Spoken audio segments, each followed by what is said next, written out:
Hello and welcome to the mill. I am your host Dusty Crane, and before I begin, let me ask for a little bit of leeway here. I want to talk about some stuff and I wrote some stuff down and I don't want to misspeak or say anything wrong, so I'm just going to go ahead and read a little bit and then get into kind of like the meat of the episode. But I have to acknowledge some stuff.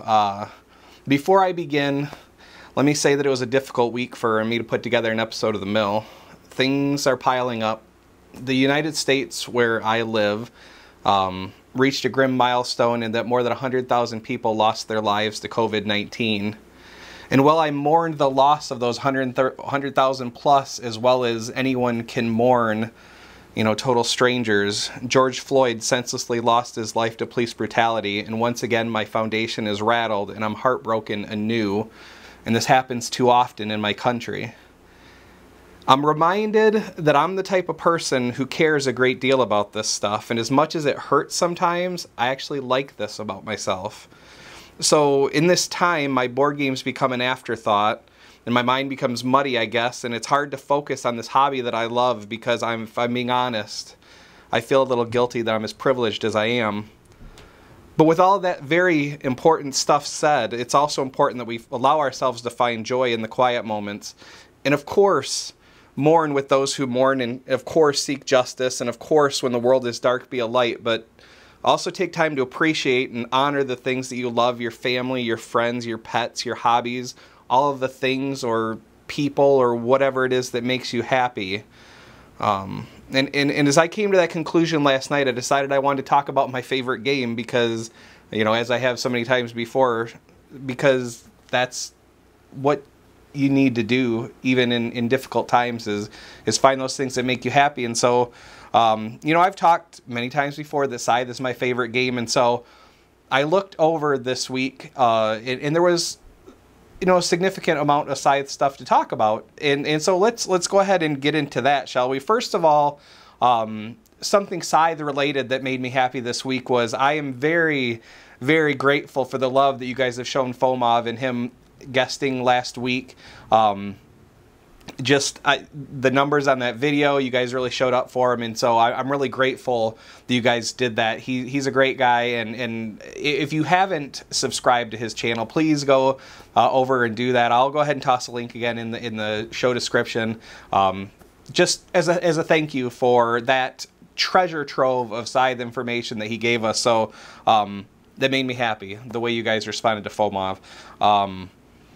The other thing that Jamie talked about in the Wednesday live stream is, we've talked about it before, that somebody, a husband and wife team, had put together a ultimate Scythe complete rule book. It was something that comes up semi-regularly. Hey, can we get all of the rule books in one place? And they did it, and Jamie had originally put out a poll and just said, hey, this is what it is.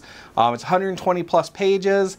It's the encyclopedia or the internet of Scythe. It's got an FAQ for every card by card by card. It has all the different factions, all the different, all the complete rule books, like everything that came separately and all the expansions. It's all in one place, a definitive guide. And Jamie mentioned in the live stream, and I thought this was really cool because I know when he originally mentioned it, people were like, I don't want a printed copy, but I'd take a PDF copy.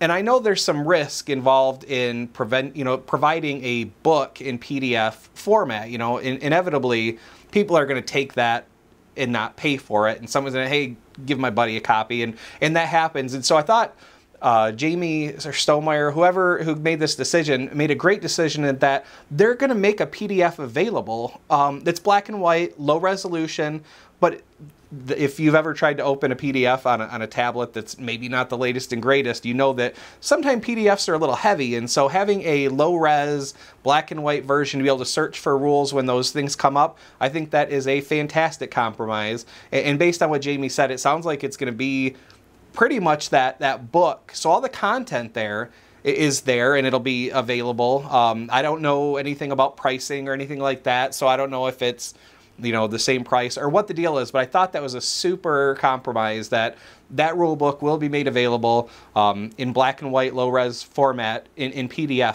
for people that don't want a physical copy. So that was super cool.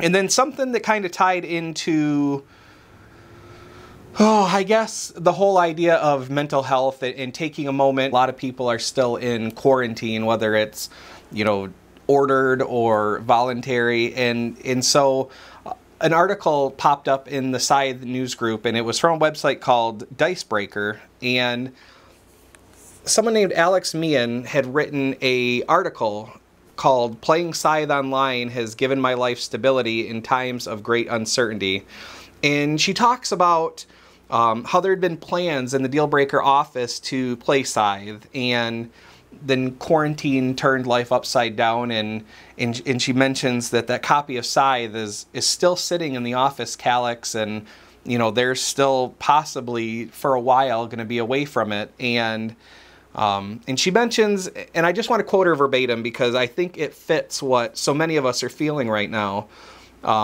Being unable to play physical board games with my friends has made these past few months difficult, to say the least. Beyond the challenges it presents to my job, an activity that brings me great joy has been taken away, and it's been tough to find an alternative to fill the gap. I know that copy of Scythe isn't going anywhere, and board games aren't disappearing from our shelves and tables, never to be seen again, but with so many events canceled and releases delayed, not being able to crack open that one box feels like another brick in the proverbial wall that currently surrounds me. And it feels like that, doesn't it? It, like, sometimes when things aren't going our way, there's that one thing, that one event or experience that we're really looking forward to, the straw that breaks the camel's back, right? It feels like that. It's not so much that she's really just broken up about Scythe. It's death by 1,000 cuts. It's that snowball. It's everything. And Scythe just happens to be the focus of that, you know, emotion, what she's thinking. So what does she do? I mean, she can't get together with her friends. She goes and she picks up Scythe Digital. She starts playing with her friends online and presumably strangers online, and she loses regularly. But she mentions one glorious victory, but she loses, and it says there's something about Scythe that, you know, the different mechanics, the different boards, the asymmetry, there's a different switch to flip or a different button to press, and most things, you know, the more you do it, the better you get. And the way she describes the game that, you know, that we're all familiar with, that I'm, you know, familiar with, you know, is my favorite game, the way she describes it, brought a smile to my face. You know, just she pointed out the things that I like about it. She pointed out, you know, that even when I lose, the things I enjoy about it, and the idea that, oh, maybe next time, you know, instead of enlisting, I could have done, you know, this, and could have produced, and then it would have given me resources. Maybe I could have got a mech out a turn earlier. That might have made the difference. And, you know, her joyful revelation of this game that she's learning, you know, kind of stoked the flames of the love of the game that I have, and right then and there, more than anything, I wanted more Scythe. And because I'm easily distracted, I looked at my phone and saw that FOMOF was actually, our friend FOMOF was actually playing Scythe live right then and there. And so I flipped open my laptop, and I sat here for almost 2 hours last night and just watched FOMOF play very high-level Scythe, and I enjoyed his commentary a lot. One of his competitors and friends, presumably, I think his online nickname there is None, was in the chat, and watching them kind of collaborate, and None is saying, hey, I would do this, and you know, at one point FOMOF's like, you're crazy, and then, you know, he makes his move, and he goes, why would I do that? And the guy, you know, None, presumably a guy, I don't know, None, whoever that may be, you know, says that, you know, this is what you would have got, and FOMOF sits there for a minute and scratches it. She goes, that would have been better.